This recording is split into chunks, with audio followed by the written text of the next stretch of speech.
Result मिळतो. त्यामुळे आता जास्त परीक्षा घेण्यात काय अर्थ नाही. आणि सरासरी मी बेसल, आता बेसल डोस मध्ये काय होतं, सगळेजण तांदळाचं पीठ नाही, कुणाकुणाला काहीच्या ठिकाणी पिठाची गिरण असते. चक्की लोटलेलं पीठ जे असतं ना पिठाचं, ते मिळतं बाबा 7-8 रुपये किलोनं. ते मिक्स करतात त्यात. काहींच्या ओळखीचे हॉटेलवाले असतात, मग चायपत्ती गाळलेली असते, ती चायपत्ती एक 15-20 किलो आठवड्यातून निघते, ती आणून मिक्स करतात त्याच्यामध्ये. आणखीन जे काही वेस्ट मटेरियल निघतं, अशा सगळ्या वेस्ट मटेरियल तुम्ही याच्यात कंपोस्टिंग मध्ये घालून त्याला उपलब्ध स्वरूपामध्ये आणू शकता 2 महिन्यामध्ये. आणि 2 महिन्यात उपलब्ध झाले की हा डोस तुम्ही 1 एकराला याच्यातला निम्मा डोस जर 3 महिन्याला वापरला तर तुम्हाला डीएपी घातल्या इतकंच ताकद त्याच्यामधून मिळते. आणि याच्यानंतर आम्ही जे हर्बल कुनाब जल तुम्हाला सांगितलं, तर ते किती दिवसातून देतो तेही तुम्हाला सांगतो आणि कसं बनवायचं तेही सांगतो. कधी कधी लिक्विड फर्टिलायझर असतं. आता कुनाब जल मध्ये बऱ्याच गोष्टी सांगितल्यात, सगळ्याच गोष्टी सगळ्यांना शक्य नाही, तरी सुद्धा त्यात जे जे काही सांगितलं ते सगळं सांगतो. तुम्हाला त्याच्यातल्या काही गोष्टी कमी करायच्या असेल तर करू शकता. ओरिजिनल कुनाब जल मध्ये सुरपालजीनी वृक्षामध्ये सांगितलंय की मेलेलं जनावर असेल किंवा मच्छीमारी वगैरे करतात त्यांचं जे वेस्ट असतं त्याला तुम्ही कंपोस्ट करा, तेवढ्याच वजनाचा गुळ टाका आणि त्याच्यामध्ये तुम्ही त्या एरियामध्ये उगवणारं तण जी आहेत ती तण त्याच्यामध्ये घाला, किंवा त्याच्यामध्ये देशी गाईचं शेण 10-15 किलो टाका, गुळ 10-15 लिटर टाका, गुळ 2-2.5 किलो टाका. अशा सगळ्या गोष्टी सांगितल्यात. आम्ही हर्बल मध्ये कसं बनवलं हे तुम्हाला सांगतो. त्याच्यामध्ये सगळ्यात पहिल्यांदा 200 लिटरची एक प्लास्टिक टाकी घ्यायची, कमीत कमी. आता आम्ही जे करतोय, माझ्याकडे तुम्हाला 200 लिटरची टाकी मिळणार नाही, मी 2000 लिटरची टाकी ठेवली आणि मी ते माप पण ठेवलं नाही, कमी जास्त होतं माझ्याकडं. तुम्ही ऐकताना माप घ्या, परंतु सोडताना जर कमी जास्त झालं तर नुकसान काहीच नाही आहे याच्यामध्ये. ऑर्गॅनिक मध्ये कुठलंही नुकसान नाही. 200 लिटर टाकीमध्ये तुम्हाला कमीत कमी 10 ते 15 किलो देशी गाईचं शेण पाहिजे, ताजं शेण असावं. 8 ते 10 लिटर गोमूत्र असावं. 1 ते 2 किलो गुळ असावा बिना केमिकलचा. 3 किलो गुळ. हे बॅरल तुम्ही पहिल्यांदा 150 लिटर पाण्यानं भरून घ्यायचं आणि याच्यामध्ये एक एक गोष्टी मिक्स करत जायच्या. मिक्स केल्यानंतर आता हर्बल मध्ये मांस जे असतं, जनावर मेलं, मांस म्हणजे काय असतं, त्यात सगळे प्रोटीनच असतात. मग आम्ही प्रोटीन कुठलं काढलं तर त्यात त्यांनी सांगितलं की बाबा एक तर तुम्ही उपलब्ध असेल तर काळी कुळीत, काळी हुलगं होतं ना, पहिला हुलगं काळी कुळीत प्रचंड शक्तिशाली असतं. ते 2 किलो रात्रभर पाण्यात भिजवायचं आणि मिक्सर लावून ज्यूस करून ते ह्याच्यात वतायचं. शक्य नसेल उडीद घाला, उडीद नसेल तर लास्ट पर्याय सोयाबीनचा दिला. सोयाबीन मध्ये सुद्धा अंड्यापेक्षा जास्त प्रोटीन सोयाबीन मध्ये असतात. त्यामुळे तुम्ही ते सोयाबीनचं दूध तुम्ही ह्याच्यामध्ये मिक्स करायचं आहे. आता 2 किलो सोयाबीनचं 10 लिटर दूध बनतं. कसं बनवायचं, 10 लिटर पाण्यात रात्रभर भिजवायचं, 24 तास भिजवायचं, दुसऱ्या दिवशी मिक्सर लावून ज्यूस करायचं आणि ते 10 लिटर ज्यूस तुम्ही याच्यामध्ये ओतायचं. याच्यामध्ये सगळ्या प्रकारची अन्नद्रव्ये ही पिकांच्या वाढीसाठी लागणारी जी असतात ती मिळतात. आणि त्यानंतर जेव्हा तुम्ही 1-2 किलो तुम्ही ह्याचं सोया दूध घातला तर त्यानंतर आपल्या शेतामध्ये जे पण काय तण उगवतं 8 ते 10 किलो, लोकल लेवलला जे तण उगवतं तेच घ्या तुम्ही, बाहेरचं कुठल्याही नका. ते तण तुम्ही 8 ते 10 किलो तुकडे तुकडे करून ह्याच्यामध्ये घालायचं.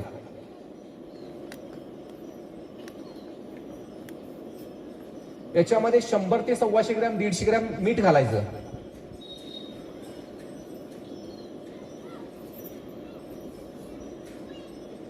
किचन वेस्ट जे असेल तुमचं घरातलं तेही किचन वेस्ट चालतं. आणि हे सगळं मिश्रण तुम्ही काय करायचं, जोपर्यंत याच्यामध्ये बुडबुडे येतात, एकदा बुडबुडे यायला चालू झाले आणि वर शाई बनायला तयार झाली की आपलं किण्वन प्रक्रिया चालू झाली. त्या किण्वन प्रक्रियेपासून किण्वन प्रक्रिया थांबेपर्यंत कधी तुम्ही त्याला शेतात वापरू शकता. आता किण्वन प्रक्रिया थांबल्यानंतर त्याच्यामध्ये अपायकारक जीवाणू वाढण्याची शक्यता असते. त्यामुळे त्याच्या आधी आता आत्ताचे जे दिवस आहेत अशा दिवसामध्ये तुम्ही जर केला तर ते 7 दिवसामध्ये पूर्ण तयार होतं. 4थ्या दिवसापासून 7व्या दिवसापर्यंत तुम्ही एका एकराला गाळून घेऊन ड्रीप न द्या, नसेल तर पाटानं सोडा, नसेल तर जमीन मोडी असेल तर हातानं शिपडा, कसंही करा. परंतु ते आपण हे 200 लिटरचं लिक्विड एका एकराला जर गेलं तर पिकांच्या वाढीसाठी आवश्यक न्यूट्रियन्स खूप चांगल्या पद्धतीने याच्यात मिळतात. जर तुम्हाला ह्या गोष्टी शक्य नसतील, सोया दूध तण हे सगळं शक्य नसेल तर तुम्ही याच्यामध्ये काही पेंडी सुद्धा वापरू शकता. तांदळाची खीर बनवून सुद्धा तुम्ही याच्यामध्ये घालू शकता. जगदीशचंद्र बोस यांचा फॉर्म्युला वापरायचा. मानवी शरीराला जे योग्य आहे ते आपण धरती यायला द्यावं. ज्ञानेश्वर महाराजांनी ऋग्वेदातील ज्ञानेश्वरीतील कृषी दर्शनामध्ये काय सांगितलंय, ज्या धरती आईचा उदरातील चारा खाऊन गाय दूध देते तर त्या गायीचं दूध तुम्ही 15 दिवसातून एकदा धरती यायला रिटर्न करा. आता दूध द्या असं जर मी सांगितलं तर तुम्ही सगळे मलाच नाव ठरणार, बाबा माणसाला मिळणार आणि तुम्ही कुठं देणार इथं. म्हणून आम्ही त्याला ऑप्शन हे काढले. ऑप्शन कुणी काढलं, मी नाही काढलं. डॉक्टर नैने जे आहेत त्यांनी सगळ्यांनी उत्तराखंडमध्ये युनिव्हर्सिटीनी संशोधन करून बाबा आज दूध लोकांना सांगू शकत नाही, काही गोष्टी अशा आहेत त्या सांगू शकत नाही. मग या ठिकाणी त्यांनी तुम्हाला हॉटेलमधला चहाचा गाळ जो असतो, गाळलेली पत्ती, त्याला पण तुम्ही ऑप्शन म्हणून घेऊ शकता. त्याच्यामध्ये सुद्धा कॅल्शियमचं प्रमाण जास्त असतं. आता हे कॅल्शियम तुम्ही म्हणाल फॉस्फरस पाहिजे, कॅल्शियमच तुम्ही द्यालाय, परंतु वनस्पतीमध्ये अशी अनाकलनीय शक्ती असते. 1906च्या दरम्यान फेनर नावाचा एक शास्त्रज्ञ होऊन गेला. त्यानं ओरिजिन ऑफ इनऑर्गॅनिक सबस्टेन्स असं एक पुस्तक लिहिलंय. त्यात त्यानं स्पष्ट सांगितलंय वनस्पती एका मूलद्रव्याचं परिवर्तन दुसऱ्या मूलद्रव्यामध्ये करून अपटेक करतात. गरज नाही फॉस्फरस द्यायची. कॅल्शियमचं परिवर्तन फॉस्फरसमध्ये कसं करायचं हे त्यांना चांगलं कळतं. आणि ते विज्ञान त्याच्यावरती पुढे खूप भौतिकशास्त्राच्या लोकांनी त्याच्यावरती ऑब्जेक्शन घेतलं. आणि मग पुढे फेनर असेल किंवा लुईस केरवान असेल यांनी संशोधन करून त्यांनी युनिव्हर्सिटीमध्ये शिकवायला चालू केलं. मॅटर कसा चेंज होतो वैश्विक शक्तीच्या माध्यमातून. तर तो मॅटर चेंज म्हणजे मूलद्रव्याचं कसं परिवर्तन होतं, त्याच्या इलेक्ट्रॉनमध्ये कसं परिवर्तन आलं की त्याचा गुणधर्म कसा बदलतो. आणि त्याच्या इलेक्ट्रॉनमध्ये परिवर्तन करण्यासाठी उभी वनस्पती काय करते, ते झाड आहे आपल्याकडं, ठीक आहे, त्याची मुळं आहे ती. तर उभ्या वनस्पतीला इथं पानामध्ये जर एखाद्या न्यूट्रियनची गरज असेल आणि ते ती वनस्पतीसाठी अपटेक करण्यासाठी एक वेगळं लिक्विड जमिनीमध्ये स्रवते. आणि स्रवल्यानंतर ते लिक्विड काय करतं, मुळाच्या टोकाच्या असलेल्या जीवाणूंना इशारा देतं की मला इथं फॉस्फरस अपटेक करून दे. आणि मग तिथून ते अपटेक करून झाडाची वाढ करताना हे फक्त ऑर्गॅनिक शेतीमध्ये शक्य आहे, केमिकल शेतीमध्ये हे शक्य नाही आहे. आणि म्हणून आम्ही तो प्रयोग केला. तर आमच्या शेतीला आता न्यूट्रियनची जी कमजोरी भासते ती अजिबात नाही दिसत. आम्ही हे प्रयोग केले आणि आम्हाला त्याचा रिझल्ट आला. त्यामुळे तुम्ही तुमच्या शेतामध्ये सोया दूध असेल, चहा पावडर असेल, वेस्ट जे आहे त्याला तुम्ही बेस्ट बनवा. काही शेतकरी असे आहेत ते फक्त ताजं शेण आणि गुळ दोनच गोष्टी सोडतात, त्यांना सुद्धा खूप चांगलं परिवर्तन आहे. हे जे मगाशी मी जमिनीची व्याख्या काय सांगितली, 45% खनिज पदार्थ. आता ह्या खनिज पदार्थांचा उपलब्ध कसा पिकांना उपलब्ध करून द्यायचा हे जीवाणूंना खूप चांगली अक्कल असते. मायक्रोरायझा नावाचा जीवाणू आता 7-8 वर्षापूर्वी शोध लागला. तो काय करतो माहितीये काय, शेताच्या एका कोपऱ्यामध्ये सुद्धा फॉस्फरस असला तर तो त्या कोपऱ्यापर्यंत कसं पोहोचवायचं हे त्याला चांगलं समजतं. आणि त्याचं कामच आहे ते जमिनीमध्ये खोलवरलं पाणी उपटेक करून देणं, न्यूट्रियन्स अपटेक करणं, हे मायक्रोरायझाचं काम होतं. असे असंख्य जीवाणू आहेत जमिनीमध्ये ज्यांनी ही कामं वाटून घेतलीत सगळी. म्हणतात ना, आता आपल्यामध्ये सुद्धा आपण सगळी माणसंच आहोत, परंतु कुणी लोहार आहे, कुणी चांबार आहे, कुणी टेलर आहे, कुणी काय आहे, माणसंच आहेत. तसं जमिनीमध्ये सुद्धा हे रायझोबियम आहे, अझोटेपिटर आहे, अझोस्पिरिलियम आहे, पीएसबी आहे. ह्या सगळ्या जीवाणूंनी आपापली कामं वाटून घेतली आणि प्रत्येक जण आपापलं काम करतो. मग त्याच्यातले काही जीवाणू नष्ट झाले ते आम्ही केले रासायनिक खताचा चुकीचा वापर करून. पुन्हा त्यांना जिवंत करायचं असेल तर मात्र आपल्याला देशी गाईचं शेण जर आपण कंटिन्युअस सोडत गेलो तर हे सगळे जीवाणू उपलब्ध स्वरूपामध्ये तिथं काम करू लागतात आणि आपल्या सर्व समस्यांचं समाधान करतात. आणि या गोष्टीला जर तुमचं मेडिटेशन योग्य असेल तर 6 महिन्यामध्ये तुम्हाला त्याचे रिझल्ट अतिशय चांगले दिसू लागतात. मेडिटेशन म्हणजे वैश्विक शक्ती. आता ही वैश्विक शक्ती वैज्ञानिकांनी सांगितलं वैश्विक शक्ती किंवा कॉस्मिक पॉवर नाव दिलं. ही कॉस्मिक पॉवरचा सोर्स कोण आहे हे आइन्स्टाईन सांगितलं. Outside the universe there is a point of light. त्यालाच आपण परमात्मा म्हणू शकतो. हे आइन्स्टाईननं थेअरी ऑफ रिलेटिव्हिटी मध्ये स्पष्ट लिहिलेलं आहे. तर त्या ऊर्जेच्या सोर्स कडून जेव्हा आपण ऊर्जा घेऊन ट्रान्सफर करतो तेव्हा जमिनीमध्ये खूप मोठे बदल होत असतात. सगळे जर आपण बसलोय, आपण खूप आता त्याला काय बडबड करायला कुणास ठोक काय कळणार, कोण सुस्त झालंय, कोण आळस द्यालाय, कोण उदाशी आले. आणि अशा टायमाला जर इथे एक आवडीचं गीत लागलं मस्त पैकी, काय होईल, सगळ्यांना खुशी येईल, आपले हार्मोन्स क्रिएट होतात. कुणी इंजेक्शन लावतं का?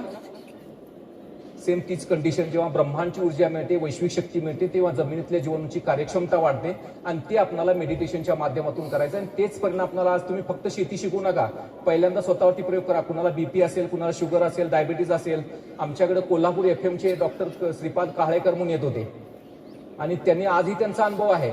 ते काय म्हणतात माहितीये काय, मी मेडिटेशन रूम मध्ये गेलो की माझी शुगर 250 येते आणि बाहेर आले की 400 होते. काय तिथं जादू करून ठेवलंय? काय नाही, ओरा असतो प्रत्येक. जिथं सगळे मशानमध्ये गेलं की काय म्हणतो आपण, काय एक दिवस जायचं आहे आता, असंच सोडून जायचं आहे. मंदिरमध्ये गेलं की काय म्हणतो, नाही चोरी पाप करणं सगळं पाप आहे. तिथलं वेगळं होतं. मंदिरामध्ये मन शांत होतं, स्मशानमध्ये गेलं की वैराग्य येतं. का? कारण एकच विचार जेव्हा एका ठिकाणी होत असतो ना तर तिथं त्याचा एक ओरा बनत असतो. आणि तो ओरा आपल्याला आता आपल्या शेतात बनवायचा आहे, सकारात्मक ओरा, जो तुकाराम महाराजांनी बनवला होता, सावतामाळ्यांनी बनवला होता, आपल्या वरिष्ठांनी संतांनी सांगून ठेवलेला आहे. तर आपण आता ऋषी बनवून ते आपल्या बनवायचं आहे. तर समस्यांचं समाधान याच्यातून खूप मोठं आहे, लक्षात ठेवा. अनेक समस्यांचं समाधान. माझ्या शेतामध्ये सुद्धा डुकरं यायची, मी मगाशी सांगितले तुम्हाला, पण आता सांगतो. आम्हाला काय आलं, माझ्या शेतात मी पहिल्यांदा विदेशी मका घातला, स्वीट कॉर्न, आणि डुकरं यायची, रात्रीला यायची. आमचं एकच काम, थिमेट घाला गव्हाच्या कणकीमध्ये आणि मारून टाका. पण तो आम्हाला या बहिणींनी स्पष्ट सांगितलं, अहो भाई पाक फिडचेला म्हणाले कुठंतरी ते कसं टाचा घासून मरतात तसं तुम्हाला मरायची पाळी येईल. तुमच्या बापानं तुमच्या नावावर जमीन केली, त्यांच्या बापानं त्यांच्या नावावर केली होती, पण ती तुम्ही काढून घेतली. म्हटलं त्यांच्या बापानं त्यांच्या नावावर कुठं केली होती? म्हटलं सरकार मा बापा त्यांचं जंगल ठेवलं, तुम्ही जंगल तोडला, ती कुठं जातील? आले तर तुमच्या शेतात येणार ना. मग मी त्यांना रिक्वेस्ट केली, दिदीने मला म्हटली विनंती करा की तुम्ही या, परंतु कडची 1-2 लाईन तुमच्या नावावर आहे, तेवढंच खावा आणि तेवढंच जावा, ज्यादा नुकसान करू नका. आणि खरोखर मी तसा संकल्प केला. पण त्या डुकरांना काय दया आली कुणास ठाऊक, ती यायचे आणि जमीन उकरून सगळी गांडूळ खायचे निघून जायचे. मक्याला तर तोंडच लावलंय त्यांनी शेवटपर्यंत. आणि हा अनुभव जेव्हा मी सरदार वल्लभभाई पटेल युनिव्हर्सिटीमध्ये सांगत होतो 2007 मध्ये, तर डॉक्टर SD टीका साहेब रिसर्च डायरेक्टर बसले होते आणि समोर 53-54 शास्त्रज्ञ होते. हे सगळे अक्षरशः हसत होते आपापसात. म्हणजे काय सांगायला येडं कुणास ठाऊक हे सगळं. आणि आमच्या बाहेर आहे तरी पण एकानं धाडस केली बरं काय, अरे भाई तुम किस सभा में पहुंचे हो, ये वैज्ञानिकों की सभा है और क्या फालतू बोल रहे हो, हमने संकल्प किया सुअर भाग गया, अगर ऐसा भी हो सकता है क्या? काय त्या टीका साहेबांना टच झालं कुणास ठाऊक. बैठ जाओ म्हणले, आप साइंटिस्ट हो, किसी भी बात को रिजेक्ट करने में टाइम नहीं लगता है, पर किसी बात को कसौटी पे उतारने में टाइम लगता है. आपका काम है उसको कसौटी पे उतार के देखो, तभी हो जाएगा. आणि त्यांनी आमच्याशी तिथं MOU केला 5 वर्षाचा. आणि त्या MOU मध्ये त्यांनी पहिली अट आम्हाला टाकली की आमच्या एरंडी पिकाला नीलगाय खूप प्रादुर्भाव करते, ती तुम्ही बंद करून दाखवायचं, तर आम्ही मेडिटेशन शिकू.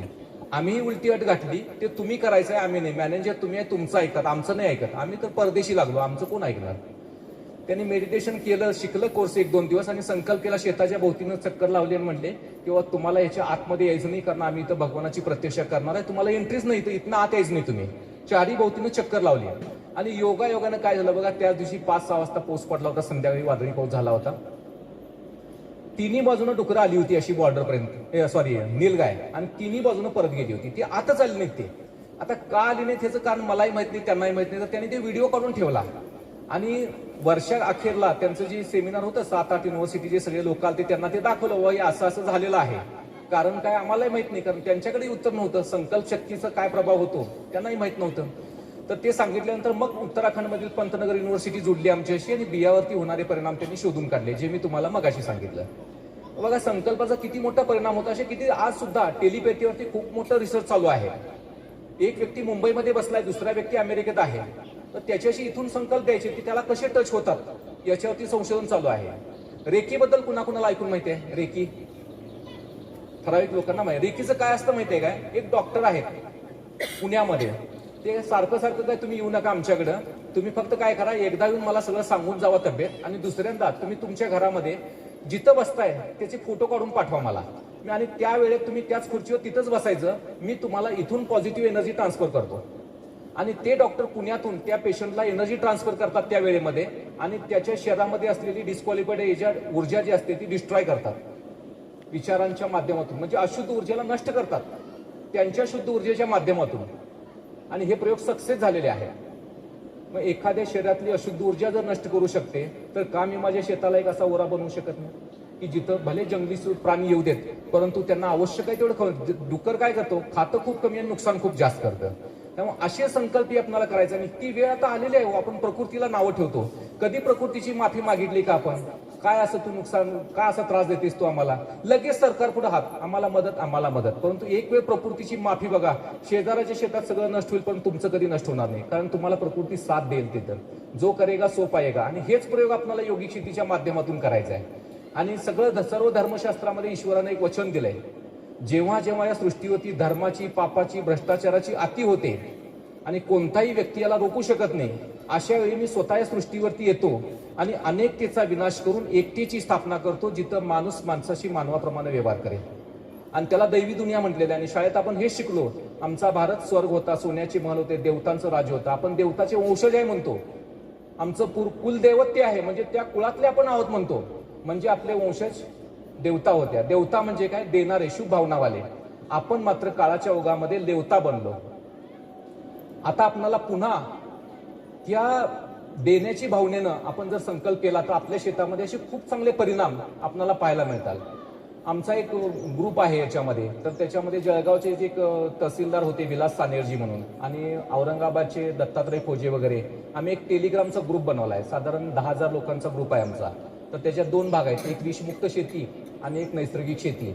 नैसर्गिक शेतीमध्ये 10,000 लोक आहेत, विषमुक्त शेतीमध्ये एक 8-10,000 लोक आहेत. तर त्या ग्रुपमध्ये आमची आता ही पण चर्चा सुरू झाली आहे. याच्या पुढचं आम्ही आता होमिओपॅथीची औषधं शेतामध्ये कसा वापर करता येईल. विनाश साने सर तहसीलदार होते, रिटायर झाले, ते आता खूप चांगलं काम करले शेतकऱ्यांच्यासाठी. तर त्याच्यामध्ये सुद्धा काही होमिओपॅथीची औषधं अशी आहेत की जी वनस्पतीची इम्युनिटी पॉवर वाढवतात, ग्रोथ पॉवर वाढवतात, फुलकळी आणण्यासाठी मदत करतात. कमी खर्चात जर ते होत असेल, आम्ही पहिला आमच्या शेतामध्ये प्रयोग करतो, रिझल्ट आला तर दुसऱ्यांना सांगतो. असेही प्रयोग आहेत. परंतु बेस्ट मेथड जर कोणती असेल तर तुम्ही मेडिटेशन आणि संकल्प शक्तीचा वापर करा. त्याचे परिणाम अतिशय सुंदर आणि चांगल्या पद्धतीने मिळाले आहेत. म्हणून तुम्ही हे जे कुणाबजल बनवता, या कुणाबजलला सुद्धा बनवत असताना तुम्ही मेडिटेशननं चार्ज करा. मी कुठल्याही कंपनीचं नाव घेत नाही, परंतु मी 2007ला जेव्हा पहिल्यांदा गेलो पुण्यामध्ये, त्या कंपनीच्या सायंटिस्टने आम्हाला सांगितलं आम्ही हाच प्रयोग करतो. 2 कंपनीला भेट दिली मी. एका कंपनीवाल्यांनी सांगितलं आम्ही गायत्री मंत्राचा जप लावतो, तयार झालेले प्रॉडक्ट बाटल्यावरून ठेवतो आम्ही आणि 24 तास गायत्री मंत्राचे व्हायब्रेशन दिल्यानंतर ते प्रॉडक्ट आम्ही मार्केटला देतो. आणि दुसऱ्या कंपनी कराडची कंपनी होती आणि पुण्याच्या कंपनीवाल्यांनी सांगितलं आम्ही स्वामी समर्थांचा जप लावतो 24 तास, तोपर्यंत आम्ही आमचे प्रॉडक्ट मार्केटला देतच नाही. का? कारण त्या मंत्राचे व्हायब्रेशन त्या आतल्या लिक्विडवरती असे परिणाम करतात. त्यांनी त्याला संकल्प देतात, तुम्ही सुद्धा याला संकल्प द्यायचा आहे की तुला माझ्या जमिनीची उर्वरक शक्ती वाढवून पिकांच्या निरोगी वाढीसाठी मदत करायचं आहे. एक छोटासा संकल्प. मुलांना काय म्हणतो, औषध दिल्यानंतर ही गोळी खा तू ठीक होशील, सांगायची गरज आहे का? त्या गोळीला कधी सांगतो का पहिला तू पोटात जा मग तिथनं त्याचं कंबर दुखायचं बंद कर, सांगतो का? ते काम करते. तसंच इथं आपण काय करायचं, याला सुद्धा आपण जर प्रेमानं सांगितलं बघ तुला माझ्या शेतामध्ये जाऊन जमिनीची सुपीकता वाढवायची आहे आणि पिकाची वाढ निरोगी करायची आहे, तुम्ही एकदा बोलून बघा, तुमचं हे औषध कंपनीच्या औषधापेक्षा चांगलं काम करेल. आणि आज असे कितीतरी कंपन्या कामं करायला लागतात. आमच्या माउंट आबूच्या कॉन्फरन्सला येतात, ते आपलं काम करतात, रिझल्ट घेतात आणि त्यामुळे हे जादुई काम आहे. तुम्ही याला सुद्धा एक संकल्प द्या छोटासा की तुला माझ्या पिकांची वाढ निरोगी करायची आहे. आणि ते आपण जर केलो तर आपलंही मनोबल वाढेल, पिकांचीही वाढ चांगली होईल. तर हे झालं कुणाबजल नावाच्या खताबद्दल झालं.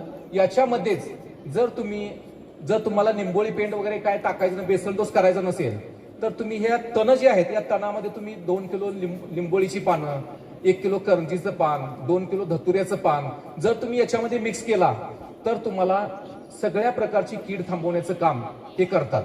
उगाच हनुमानला गळ्याची पानं हनुमानच्या गळ्यात ती पानं घालत नाही, काहीतरी त्याचं सायंटिफिक महत्व आहे जे ज्ञानेश्वर महाराजांनी सांगितलेलं आहे.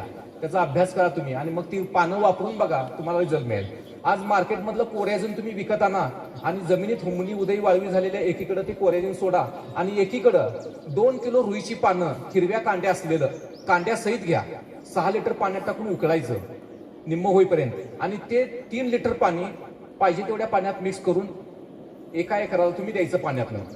कुठल्या ह्याच्यातलं हुमणी उदयी वाळवी जमिनीतनं वर येऊन पडते आणि कुठली काय होते तुम्ही ऑब्झर्व करा आणि पहिला प्रयोग करा आणि मगच करा.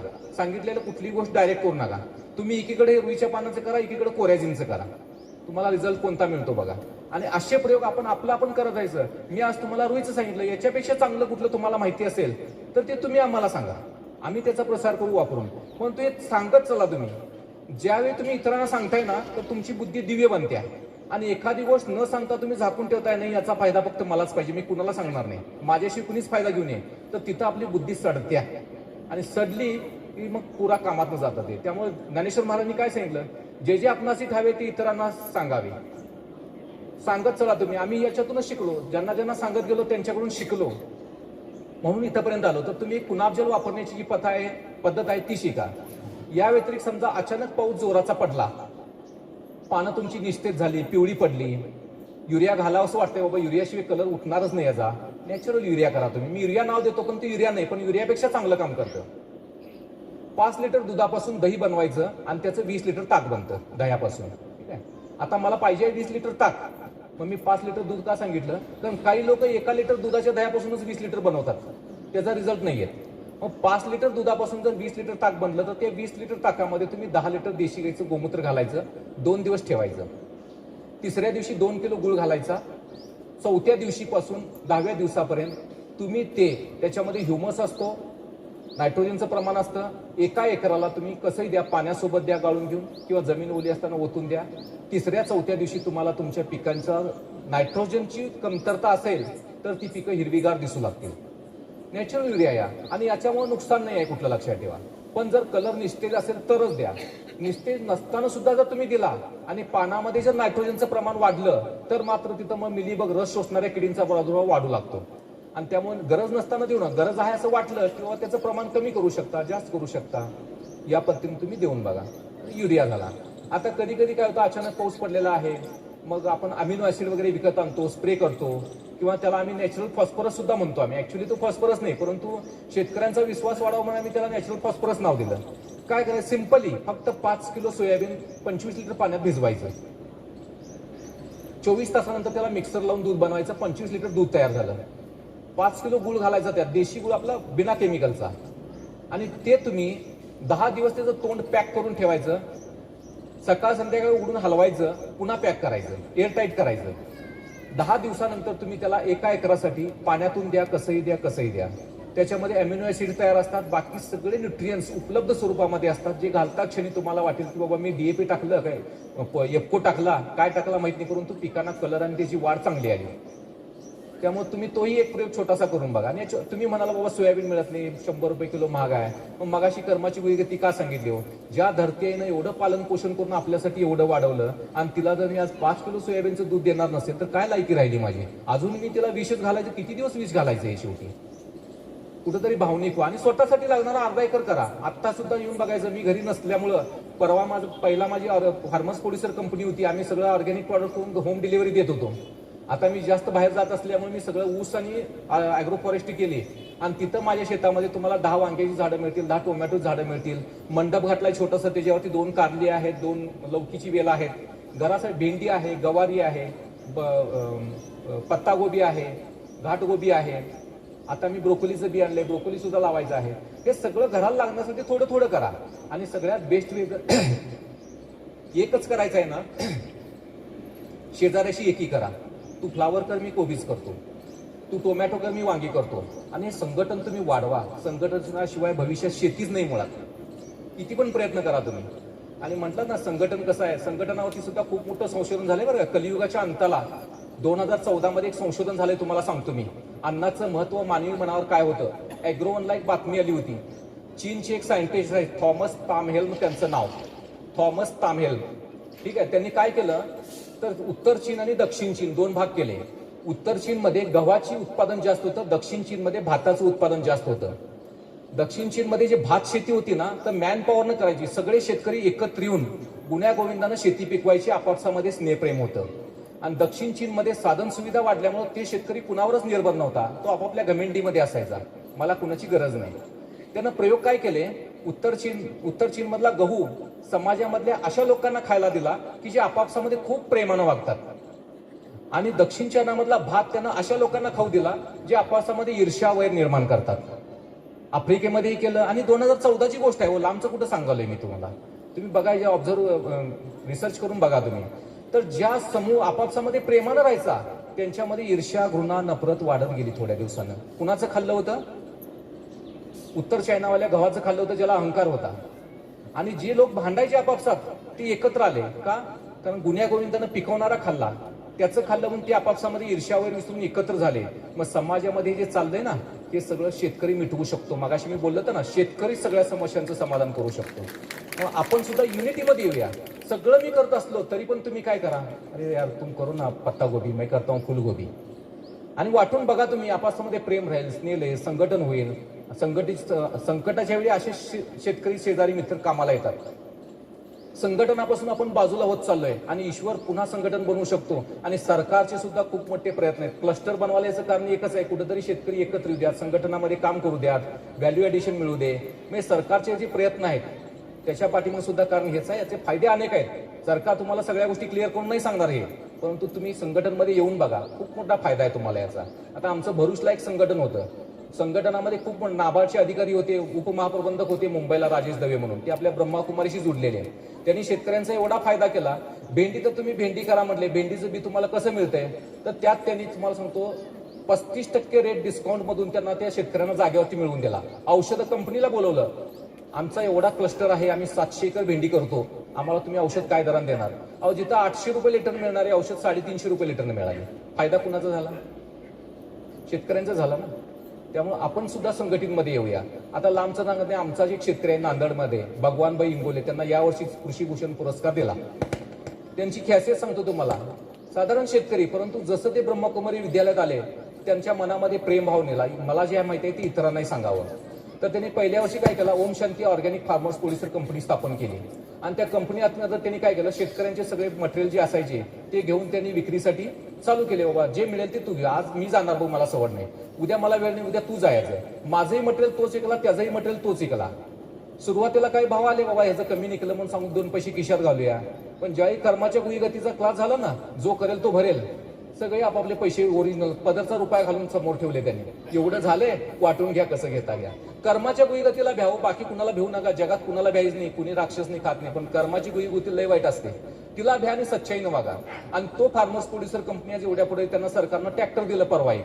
तर ट्रॅक्टरनं त्यानं काय केलं माहिती आहे, अॅग्रोवनला बातमी आली होती बघा, दुसऱ्यांदा बी पेरायची वेळ आली, शेतकऱ्याकडे शेतकरी बी द्या, पैसा द्या, सगळं करू लागला. त्या शेतकऱ्यांनी डायरेक्ट सांगितलं, ट्रॅक्टर माझा, तेल तुमचा, पेरणी करून टाकू. कुठलं सर एवढं मिळते चला कशाला सरकारच्या नादाला लागायचं, आपण आपलं ट्रॅक्टर घेऊया, तेल टाकूया, पिरूया. जवळ 3-3.5 शेतकरी या भागात नुसतं तेलावरती पिरून टेकला आणि स्वतः पेरायला गेला तिथं. त्याच्या मागल्या वर्षी 2 वर्षापूर्वी कापसावरती बोंडअळीचा प्रादुर्भाव झाला होता. बरेच लोक हैराण झाले, 3 वर्ष झाली असतील या गोष्टीला मला वाटते. आणि यांना आपल्या शेतामध्ये जाऊन बघितले, एक पण बोंडअळी दिसेना. त्याला नशा चढला, यानं डायरेक्ट मीडियावाल्यांना बोलवलं आणि सांगितलं, माझ्या शेतात एक बोंडअळी शोधून दाखवा, 1000 रुपये कमवा. सगळ्यांना आश्चर्य वाटलं मीडियाला आल्यामुळे. भगवान इंगोले नांदेड सगळे बरेच झाले, पुण्याहून काही अधिकारी आले बघायला, बघता तर एक पण बोंडअळी दिसेना तिथं. काय प्रकार आहे? तो म्हटला, तू काय केलास? म्हटलं अमुष्याला पौर्णिमा औषध मारलं. आता म्हणजे अमुष्यान पौर्णिमा कुठलं थोतान काढलास तू? तिथं त्यानं सायन्स सांगितलं त्याचं. मला आमच्या विद्यालयामध्ये जे ट्रेनिंग मिळालं त्यात त्यांनी सांगितलंय की महिन्यातून 4 वेळा कीड येऊ द्या न येऊ दे, तू कंपल्सरी आदली बदली करून औषध मार. मग कधी पंपाला 75 ग्रॅम मीठ घालून मार, कधी पंपाला 200 ते 250 मिली घालून लिंबोळी अर्क मार. आता लिंबोळी अर्क कसं ते नंतर तुम्हाला सांगतो मी. कधी पंपाला 300 मिली 400 मिली घालून तू दशपर्णी अर्क मार. आणि शक्यतो अमावस्येच्या आधी आणि पौर्णिमेच्या आधी तू कंपल्सरी मारायचं. मग अमावस्येच्या आधी का मारायचं? तर वैज्ञानिक सांगतात की किडींचा प्रादुर्भाव प्रजनन काळ जो असतो तो डार्क अंधारामध्ये जास्त असतो. मग आता प्रजनन काळ डार्क अंधार अमावस्येच्या वेळी असतो. मग अशा वेळी प्रजनन काळामध्ये जर तो मादी पतंग घेऊन माझ्या इथं अंडी घालणार असेल आणि त्याला जर एखादा उग्रवास आला तर तो पतंग तिथं अंडीच घालत नाही, तो निघून जातो. ही जागा माझ्या लायकीची नाही, मी जातो दुसरीकडे. मग तो तिकडे जातो. आणि त्यानं हेच तिथं साधलं की बाबा दशपर्णी अर्कानं कीड मारली नाही, परंतु दशपर्णी अर्काच्या उग्रवासामुळे तिथे कीड आली नाही. हे त्याचं सायन्स आहे. तुम्ही पण हे करून बघा. आणि दुसरी गोष्ट, तो जमिनीतनं हर्बल कुणाबजल देत होता, त्यामुळे वनस्पतींची प्रतिकार क्षमता एवढी सुंदर होती की त्यामुळं वनस्पती नॅचरली त्यांनी कीड प्रतिरोधन केला. आणि दुसरी गोष्ट, आणखीन एक गोष्ट आम्ही काय वापरतो तेही तुम्हाला सांगतो. आता कलियुग आहे, बदलतं वातावरण आहे, सगळ्या गोष्टी आहे. अशा वेळेमध्ये वनस्पतीची प्रतिकार क्षमता वाढवण्यासाठी काही औषधं आपण करत राहायची. आम्ही काय करतो, आता लेटेस्ट बघा, त्यांना गेल्या वर्षी पेटंट मिळालं त्याचं. आंध्र प्रदेशचे रेड्डी म्हणून आहेत कुणीतरी, चेंताला रेड्डी, त्यांनी काय सांगितलं, 50 किलो माती घ्या तुमची आणि त्याच्यामध्ये तुम्ही 2 किलो 1.5 ते 2 किलो एरंडी तेल घ्या, त्या मातीमध्ये मिक्स करा आणि पीक उत्पादनाच्या काळामध्ये फुल येण्यापासून ते उत्पादन देईपर्यंत त्याच्या आधी ते लागू व्हावं एक 8 दिवस अगोदर तुम्ही शेतीमध्ये युरिया टाकल्यासारखं टाका आणि तुरंत पाणी द्या. पाणी दिल्यावर काय होतं, कॅस्ट्रॉल ऑइलमध्ये असे कुठले घटक असतात मलाही माहित नाही, मी केलं तर त्याचा लेप पानावरती चढतो आणि कुठल्याही प्रकारचा मावा, रस शोषणारी कीड किंवा अंडी घालणारी मादी पतंग तिथं येतच नाही. आणि तो प्रयोग आम्ही केला, तोही त्यानं केला होता. आता या सगळ्या गोष्टी त्यानं सांगितल्यानंतर मग त्यांच्या लक्षात आलं की बाबा हे काय. तर आता त्याला तिथं ते ॲग्री स्कूलची परमिशन मिळते, त्याला शेतकऱ्यांना येतात. परवाच आपले कृषी आयुक्त सुद्धा त्यांच्या शेतीला भेट देऊन गेले, तिथले कलेक्टर सुद्धा वरचेवर येतात त्यांना भेटण्यासाठी शेतामध्ये. तर हे सगळं का होतं, कारण त्यानं वेळेला शेतकरी हा जागरूक असला पाहिजे. कोणत्या वेळी मला काय करायचं, कीड आल्यावर जर तुम्ही औषध दुकानात गेला तर फसला म्हणून समजायचं. कीड यायच्या आधी हा काळ, प्रजननाचा काळ, किडींचा प्रजनन काळ कुठला आहे किंवा किडीला न्यूट्रियन्स कुठल्या काळात जास्त लागतात, हे सगळं जर आपण सायन्स समजून घेतलं तर आपल्याला या सगळ्या गोष्टीची काही गरज भासत नाही. बाकी 99% हे वनस्पतीला कळतं माझी सुरक्षा मला कशी करायची आहे. कोरोना काळामध्ये काय झालं, सगळेजण आपापली सुरक्षा घ्यायची, पण 4 भिंतीच्या पॅक राहणाऱ्याला सुद्धा कोरोना झालाच. कसा झाला, कारण त्याची इम्युनिटी पॉवरच नव्हती. मग तेच वनस्पतीच्या बाबतीत आहे, जर आपण आपल्या झाडांचीच इम्युनिटी पॉवर वाढवली तर कशाला एक कीड आणि आजार येतील तिथं. आणि ही ह्युमिनिटी पॉवर वाढवण्यासाठी एक तर आच्छादन करा, दुसरं बेसल डोस वापरा, तिसरं हिरवळीचं खत वापरा, चौथा आहे हर्बल कुनाब जल वापरा. ज्या ज्या गोष्टी तुम्हाला शक्य आहेत त्या तुम्ही करा. एका शेतकऱ्यानं आमचं काय नाही हर्बल कुनाब जल बिनाब जल सगळं चंडूलाल मला काय माहित नाही म्हणलेले. मी 20x20चा चेंबर बांधलाय, त्याच्यात सगळ्या गाईचं मसराचं शेणखत टाकतो, त्याच्यामध्ये शेतातली निघालेली तंत टाकतो आणि ट्यूबवेलचं पाणी त्या चेंबरात सोडतो रोजचं. आणि ट्यूबवेलमध्ये भरलं ते चेंबर भरला की वरनं पास होतं पाणी, गाळायची गरज नाही काय नाही. मग 3 वर्ष झालं म्हणतो मी खतच काढत नाही, सगळं कुजतंय बी आणि जातंय बी आपोआप म्हणतो. त्यानं किती मोठा लेबर प्रॉब्लेम वाचवला बघा. ऐनापूरला आहे, तिथंच कर्नाटकमध्ये उगारजवळ ऐनापूर म्हणून गाव आहे. आता त्या शेतकऱ्याला सुद्धा बरेच शेतकरी फॉलो करलेत. त्यामुळे तुम्ही तुमच्या पद्धतीनं तुमच्या शेतात काय करायचं आहे हा फॉर्म्युला तुम्ही ठरवा. बाकी शेताची जमिनीची सुपीकता वाढवण्यासाठी जे काय घटक आहेत ते आपण देत राहू शकतो अशा पद्धतीनं. आता आपण बघूया वनस्पतींची कीड रोखण्यासाठी काय काय फॉर्म्युला वापरू शकतो. मिक्स पीक पद्धती सुद्धा आहे बरं का याच्यामध्ये. कापसामध्ये जर तुम्ही भोवतीनं एरंडी वापरला किंवा मध्ये मध्ये मक्याचं झाड तुम्ही घातला, मक्याची ओळ घातला किंवा काही तुम्ही तुळशीची झाडं लावा, झेंडूची झाडं पण मध्ये मध्ये लावा, त्यानं परागीकरण पण होतं. आणि दुसरं गोष्ट काय माहिती आहे काय, झेंडूच्या झाडामुळं झाडाची जी मुळं असतात किंवा झाड असतं हे निमॅटोड सारख्या आजाराला कंट्रोल करण्यासाठी खूप मोठी मदत करतं. अजूनपर्यंत केमिकलमध्ये सुद्धा असं कुठलं औषध निघालं नाही एवढं भारी हे तुमचं झेंडूचं झाड करतं. मग आमचे शेतकरी काय करतात, जिथून फ्लडनं पाणी आत जातं त्याच्या या बाजूला आणि या बाजूला 10 झाडं झेंडूची लावतात. ही असली झेंडूची झाडं, तर त्याच्या मुळातून स्रवणारा जो स्राव आहे तो पाण्यातून जेव्हा शेतात जातो ना तेव्हा तो निमॅटोड सूत्रकृमीला हाकलून काढतो, नष्ट करतो. म्हणजे कितीतरी प्रकारचे फायदेशीर गोष्टी आहेत, ते आपण पहिलाच करत गेलो तर त्याचाही फायदा होतो आपल्याला. किंवा काही जणांनी त्याची फुलं सुद्धा विक्रीसाठी उपलब्ध होतात आपल्याला सणावाराच्या वेळी, त्याचाही पैसा उपलब्ध होतो. मक्यावरती लेडीबर्ड बिटल सारखा नावाचा मित्र किडा येतो जो मावासारख्या रस शोषणाऱ्या किडीला खाऊन टाकतो, नष्ट करतो. त्यामुळे मित्र सापळा पीक पद्धत जी आहे तेही आपण करायचं आहे.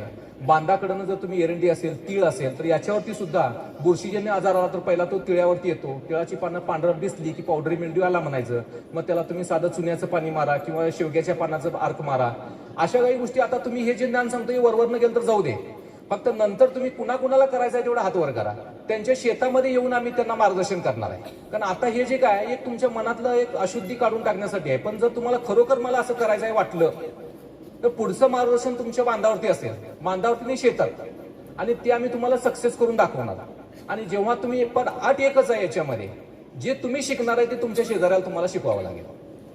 आम्ही तुमच्याकडनं पैसे नाही घेणार, तुम्हाला फ्रीमध्ये शिकवणार, परंतु तुम्हाला तुमच्या शेजाऱ्याला शिकवायचं. कारण शेजारी सुधारला तर तुम्ही सुधारणार, नाही तर तुम्ही कितीही पिकवा तो तुमचा बांध कोरणार शेवटपर्यंत.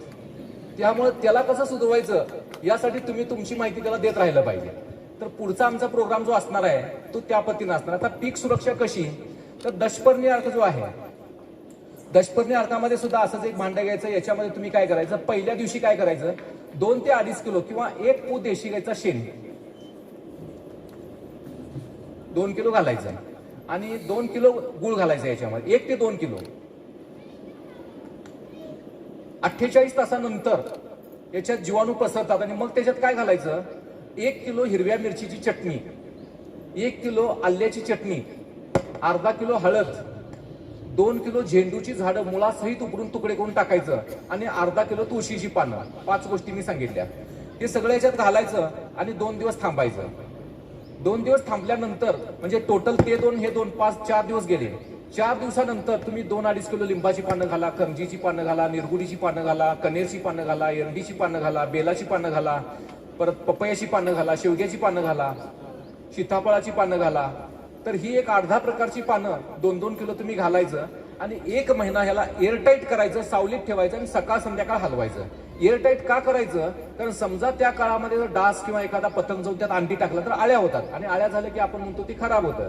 तर आळी न जाऊ नये यासाठी त्याला तुम्ही एअरटाईट करा, सकाळ संध्याकाळ ढवळा, त्याच्यामध्ये ऑक्सिजन मिक्स होऊ दे आणि मग ते द्रावण 1 महिन्यानंतर तुम्ही पूर्णपणे गाळून घ्यायचं आणि प्लास्टिकच्या कॅनमध्ये किंवा बाटलीमध्ये भरून ठेवला तर त्याची एक्सपायरी डेट कमीत कमी 6 महिने आहे. जर तुम्ही व्यवस्थित ठेवला सावलीत त्याला तर वर्षभर पण काम करतं.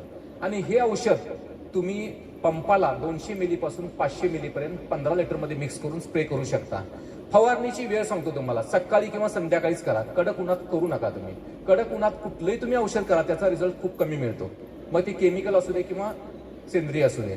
पण जर तुम्ही हे संध्याकाळच्या वेळी स्प्रे केला, संध्याकाळच्या वेळी सुद्धा कसा जेव्हा सूर्यप्रकाश असतो त्याचे जे छिद्र ओपन असतात त्यावेळेस केला तर ते ऑब्झर्व करून घेतं आणि उन्हात मारला तर ते सगळं बाष्प निघून जातं आणि मात शोषून घेत नाही, मग त्याची ताकद जास्त वेळ राहत नाही.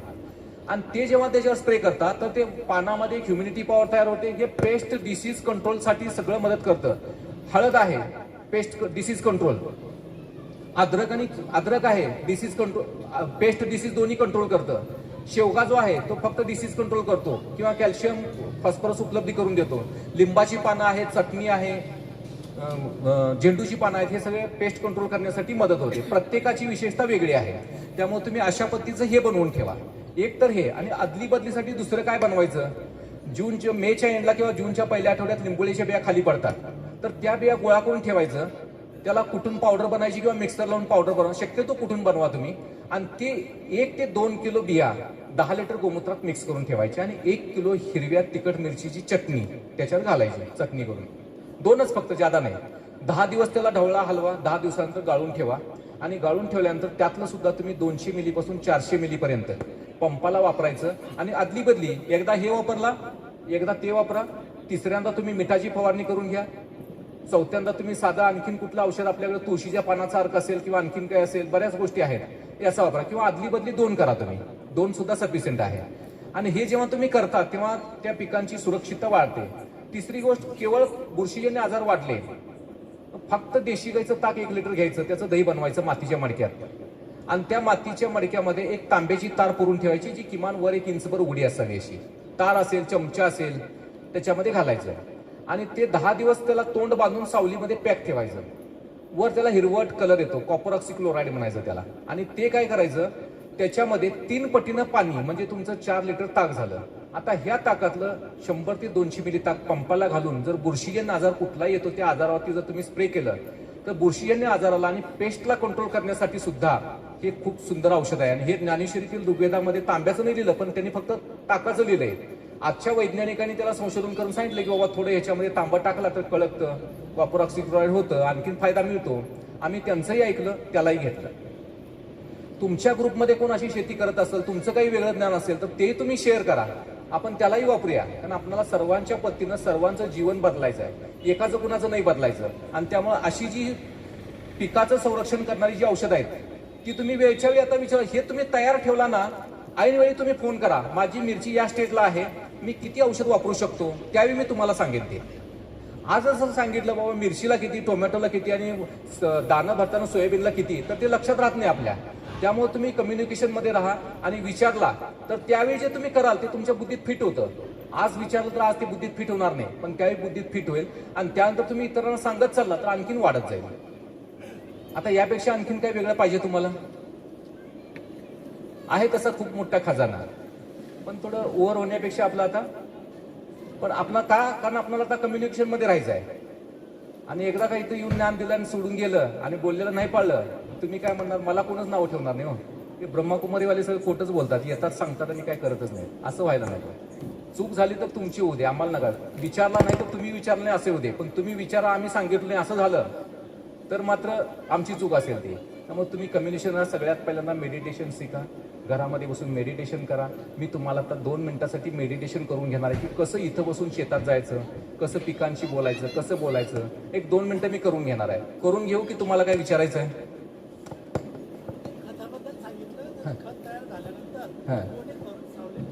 सावलीत ठेवायचं, सावलीत आहे ते. तुम्ही जोपर्यंत त्याच्यातलं मॉइश्चर टिकतं तोपर्यंत त्याची ताकद राहते. मॉइश्चर उडून चाललं की ताकद कमी व्हायली असं समजायचं त्याच्यातला. कारण त्या जीवाणू जिवंत अवस्थेमध्ये असतात ते, आणि जरी वाढलं तरी पण ते सुप्तावस्थेमध्ये जातात. नुकसान काही नाही. शेतामध्ये टाकलं तर ते पुन्हा जागृत होतात. करायचं मेडिटेशन सगळ्यांनी. इथं बसून घरी जायचं, शेतात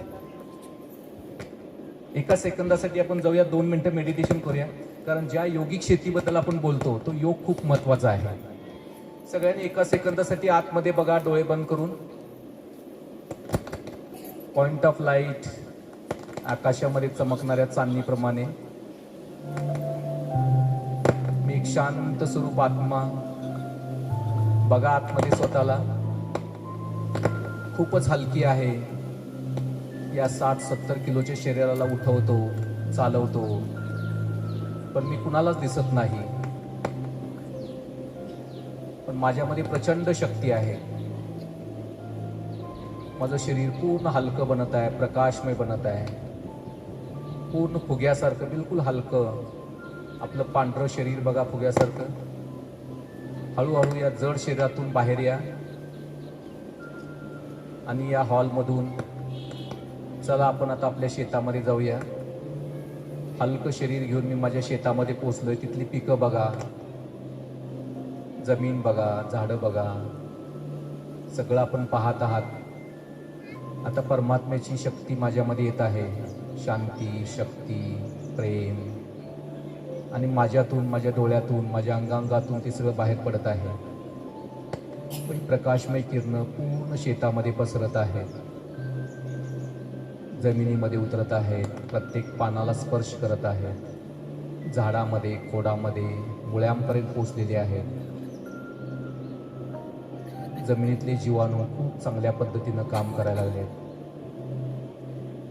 रासायनिकतेमुळे आलेली अशुद्धी नाहीशी होत आहे. ईश्वरी शक्ती पुढं या जगामध्ये कोणतीच शक्ती नाही. जमीन पूर्ण शक्तिशाली बनत आहे, शुद्ध बनत आहे. मी आत्मा बिलकुल हलकी आहे, शक्तिशाली आहे. माझ्यातून प्रचंड ऊर्जा या शेतीमध्ये पसरत आहे. वातावरण शुद्ध बनत आहे, शक्तिशाली बनत आहे.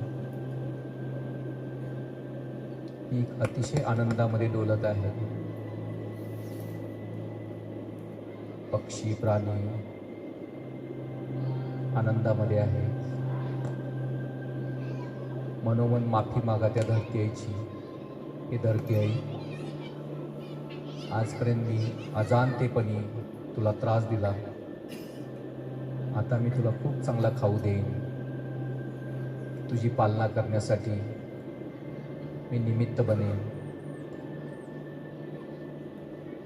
माझ्या हातून चांगलं काही नाही झालं तरी चालेल, पण वाईट तरी होऊ देऊ नकोस, एवढी शक्ती तू मला दे. शेतामधून पूर्ण लाल सुनेरी किद्र पसरत आहेत. पूर्ण प्लॉट शक्तिशाली बनत आहे. हे जे पीक आहे याच्यातून जे पण काय अन्न मिळणार आहे ते सर्वांसाठी निरोगी शरीर प्रदान करणार आहे. याचं अन्न सेवन केल्यानंतर प्रत्येकाच्या मनातील कमजोरी नाहीशी होईल. प्रत्येक जण शुभ विचारांनी सशक्त बनेल.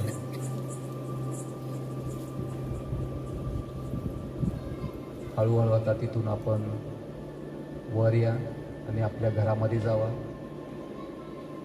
घरामध्ये आपण प्रवेश केलेला आहात. घरामधलं वातावरण पूर्ण बदलत चाललेलं आहे, शांत, शक्तिशाली. आपल्या परिवारातील व्यक्तींकडे सुद्धा पाहताना शरीर समजून बघू नका. त्यांच्या कपाळामध्ये, मस्तिष्कामध्ये पॉइंट ऑफ लाईट आत्मा पहा. मी पण आत्मा, तो पण आत्मा. आम्ही सगळे एकत्रित संसाररूपी नाटक करण्याचं कार्य करत आहोत. आता आमच्यामधले एक दुसऱ्या प्रतीचे समज, गैरसमज नाहीसे होत आहेत. एक दुसऱ्यामध्ये असलेला दुरावा नाहीसा होत आहे. आम्ही खूप प्रेमानं एक दुसऱ्याला भेटत आहोत. पती, पत्नी, मुलगा सगळ्यांचे विचार जुळत आहेत.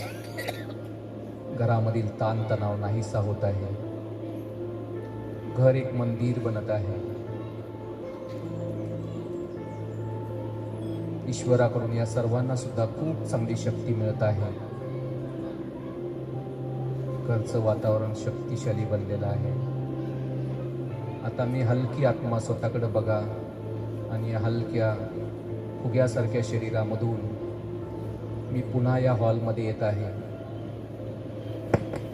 आणि माझ्या जड शरीरामध्ये प्रवेश करत आहे. आतमध्ये प्रवेश केल्यानंतर पहा आपले कान कसे ऐकत आहेत. शरीरामधली सगळी अशुद्धी नाहीशी होत आहे. माझं शरीर निरोगी बनत आहे. जे पण काय ब्लड प्रेशर, शुगर, अनेक आजार आहेत ते सगळे नाहीसे होत आहेत. माझं शरीर निरोगी बनत आहे. प्रचंड शक्ती मला ईश्वराकडून मिळत आहे व ती किरणं संपूर्ण शरीरामध्ये पसरत आहेत. हळूहळू डोळे उघडा. ओम शांती. असा हा छोटासा अंतर्जगतची यात्रा रोज एकदा करा. घरामध्ये आपले काही पारिवारिक संघर्ष असतील, बघा तुम्ही एक जादू कशा पद्धतीने हे नाहीसे होतील. हे काम ईश्वराचं आहे, हे कोणत्याही व्यक्तीचं नाही आहे. आणि त्यामुळे तुम्ही ईश्वरी कार्याला समजून घेऊन स्वपरिवर्तनातून विश्वपरिवर्तनाच्या कार्यामध्ये सहभागी बना अशी आशा ठेवतो आणि या ठिकाणी थांबतो. तुमचे काही प्रश्न असतील तर विचारा, अन्यथा स्टॉप करूया. ओम शांती.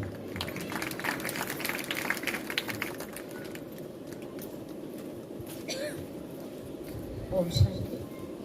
आपके जो भी प्रश्न होंगे वो 2 मिनट के बाद आप पूछ सकते हैं। और ये जो भाई साहब ने जो भी आपको दिखाया वो एक किताब बना हुआ है।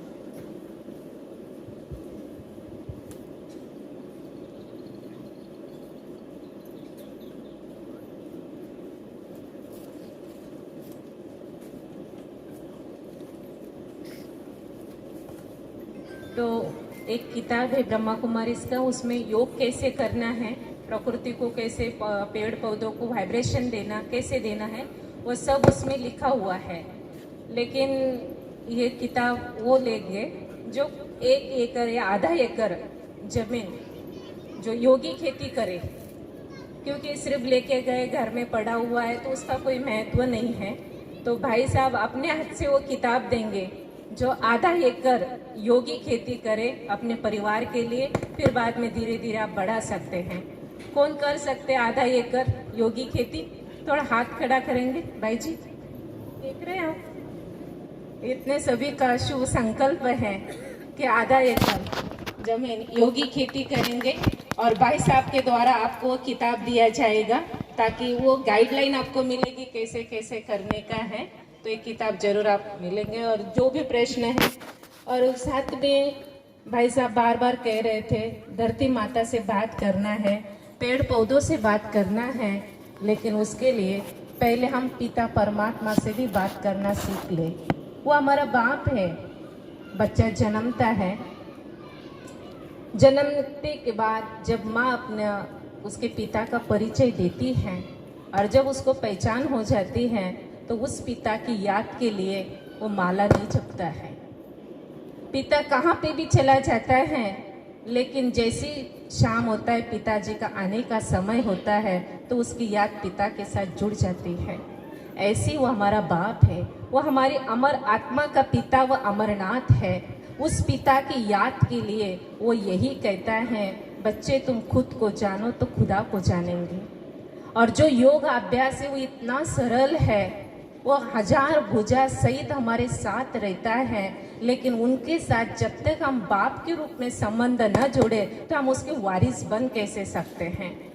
चारों तरफ हम देख रहे शिव की बहुत पूजा चल रही है, लेकिन वो शिव पिता कहता है भक्त बनकर कब तक मांगते रहेंगे, कब तक मेरी पूजा करते रहेंगे, लेकिन कभी बच्चे के रूप में मुझे याद करके देखो। तो याद का उल्टा अक्षर करो तो दया कृपा आशीर्वाद हर दिन बरसती रहेगी। लेकिन उसके लिए आपको 3 दिन, एक 3 दिन का कोर्स होता है। जब तक आप खुद को नहीं जानेंगे कि मैं कौन हूँ, मेरा पिता कौन है, मैं कहाँ से आया हूँ, मैं संसार में क्यों आया हूँ, मुझे वापस जाना कहाँ है। इसलिए कहते हैं ना, कहाँ है तेरी मंजिल, कहाँ है तेरा ठिकाना, बता दे मुसाफिर कहाँ है तुझे जाना। हम सब मुसाफिर हैं, संसार नाटक है, हम कर्मों के अनुसार पाठ बजा के वापस जाना है, लेकिन जाना कहाँ है। अब शिव पिता कह रहा है कली काल का समय है, सृष्टि के 12 बजने के लिए थोड़ा समय बाकी है, स्वर्णिम भारत बनने वाला है, उसमें हम सभी को देवी देवता बनने वाले हैं।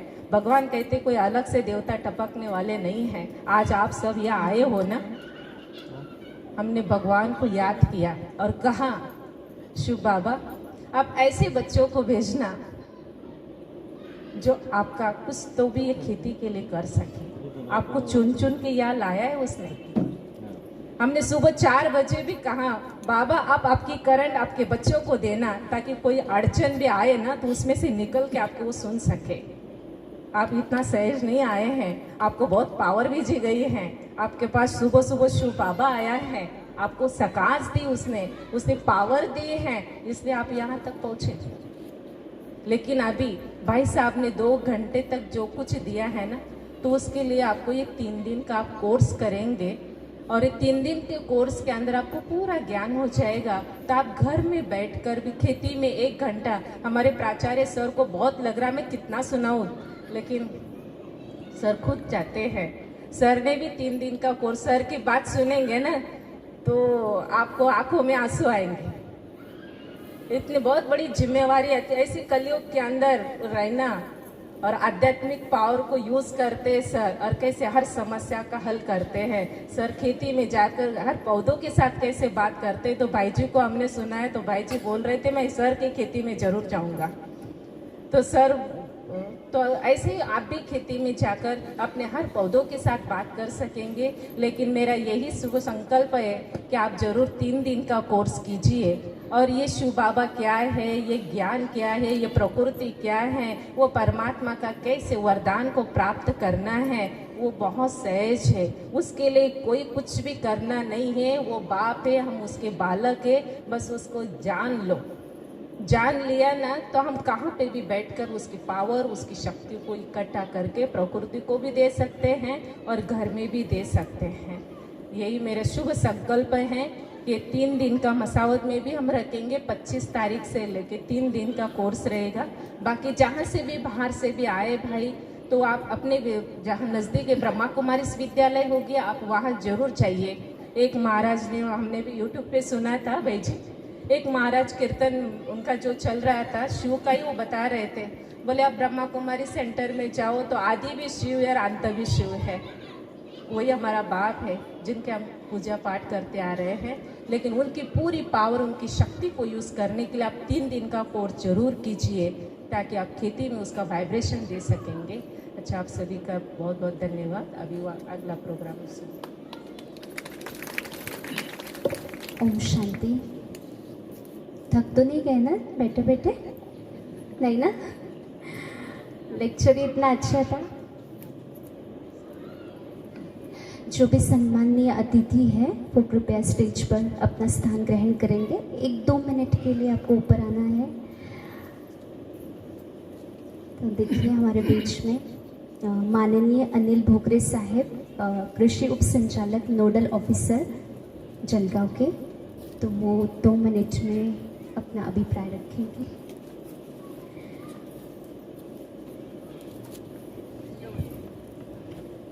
सर्वांना नमस्कार. खरं तर 2 मिनिटं बोलणं फार अवघड आहे आणि मला माहिती आहे की आपल्याला एक सवय लागली 45 मिनिटाची लहानपणापासून, आणि कदाचित जेवण पण तयार आहे. आणि बाळासाहेबांचं ऐकल्यानंतर खरं तर आम्ही काय बोलावं, परंतु मी 2 मिनिटात एक खरोखर माझा स्वतःचा अनुभव सांगेन. खरं तर मी देवाचे आज आभार मानतो की मला इथे येता आलं आणि हे दिवसभर ऐकता आलं. खरं तर जेवणानंतर पण मला ऐकायला आवडेल. आणि मी सुरुवातीलाच दिदीजींना म्हटलं होतं, ते म्हणत होते की बाबा तुम्हाला लगेच जायचं आहे का? म्हटलं नाही, मी जे काय करतो ते 100% करतो. मी घरी गेलो तर घरी बायकोच्या आधी राहून 100% तिचं पण ऐकतो. मी ऑफिसला गेल्यानंतर 100% मी ऑफिसचं काम करतो. आणि मी आता म्हसवादला आल्यानंतर मी 100% आणि काय प्रचिती असते, म्हणजे मी त्याला नेहमीच म्हणतो की माझ्या जीवनामध्ये 3 पॉवर्स आहेत. मी त्याची फार चांगली अनुभूती घेत होतो. सुरुवातीला बाळासाहेबांचं लेक्चर सुरू झाल्यानंतर एक काहीतरी फोन्स येत राहतात आणि मी माझा अनुभव सांगतो. मी फक्त देवाला प्रार्थना केली की बाळासाहेबांचं होईपर्यंत एक पण फोन नाही आला पाहिजे. खरंच नाही आला. इतकी पॉवर आहे. तुम्ही टाळ्यानंतर वाजवा आपण. आणि सेल्फ रिअलायझेशनचं काय पॉवर असते, मी नेहमीच माझं स्वतःचं उदाहरण देतो. आणि खरं तर बाळासाहेब आम्ही ह्या गोष्टी सांगितल्या नाही असं नाही, पण आमचे लोक कोणाचं ऐकत नाही, म्हणून खरं तर इचलकरंजीहून तुम्हाला बोलवलं. आम्ही हे सांगितलं सगळ्यांना. मी हसत हसत नेहमीच म्हणतो, मी तर रिटायरमेंटला आलो. मी आज 18-20 वर्ष या जिल्ह्यामध्ये काम केलं.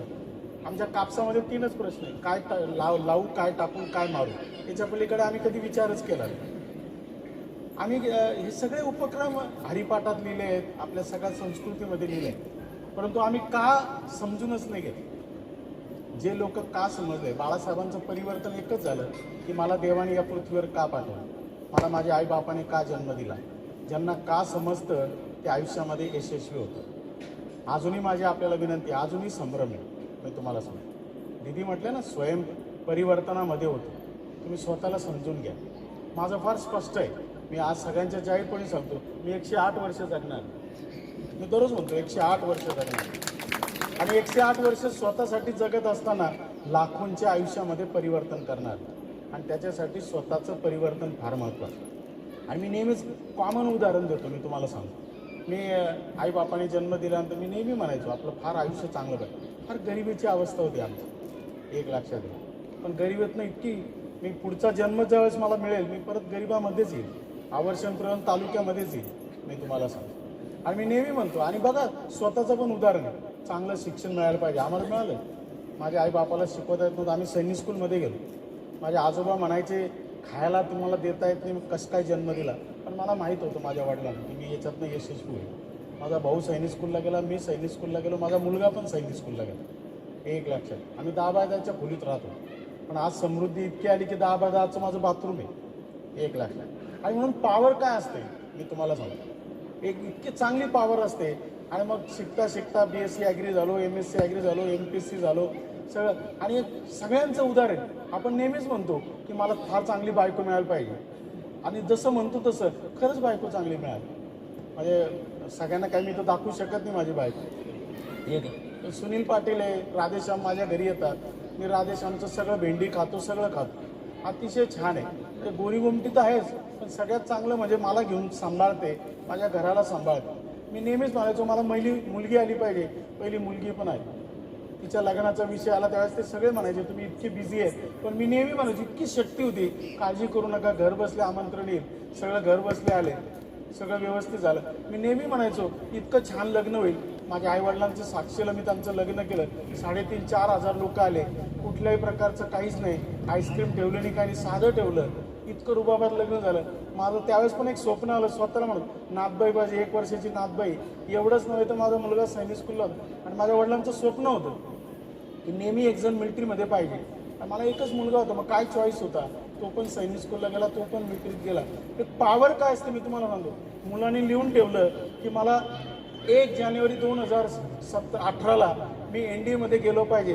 तुम्हाला आश्चर्य सांगतो, ऑल इंडियामध्ये तो 7वा आला 2 लाख मुलांमधनं, आणि 23 डिसेंबर 2017ला तो जॉईन होतो. पण इतकी पॉवर आहे मित्रा, मी तुम्हाला टाळ्या ते पण पॉवरफुल वाजवल्या तर त्याचा उपयोग होतो, व्हायब्रेशन.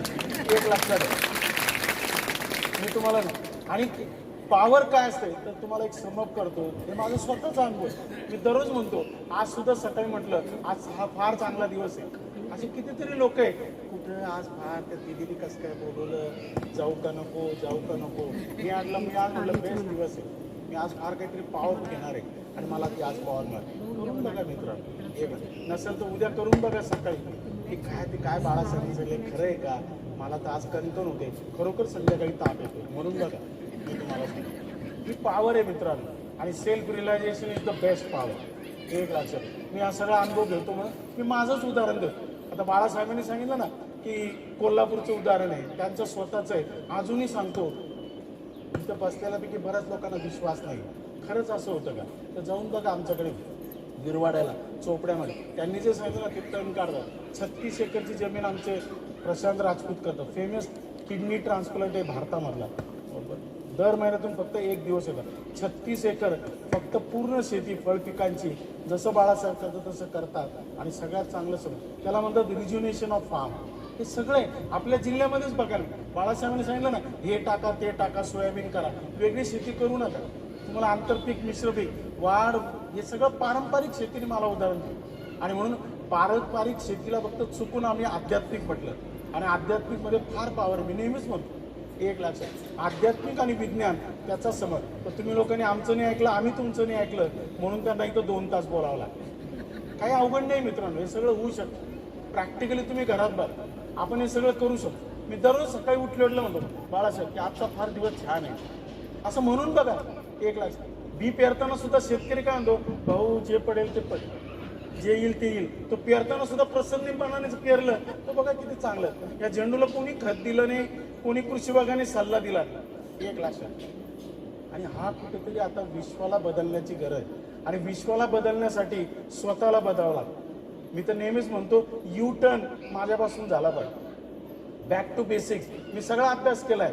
लग्नामध्ये सुद्धा सगळं मंगलाष्टक चालू असतं आणि ती माय माऊली फक्त तुळशीलाच का पाणी घालते, म्हणजे ते तुळशीचंच का झाड निवडलंय, कधीतरी विचार करा.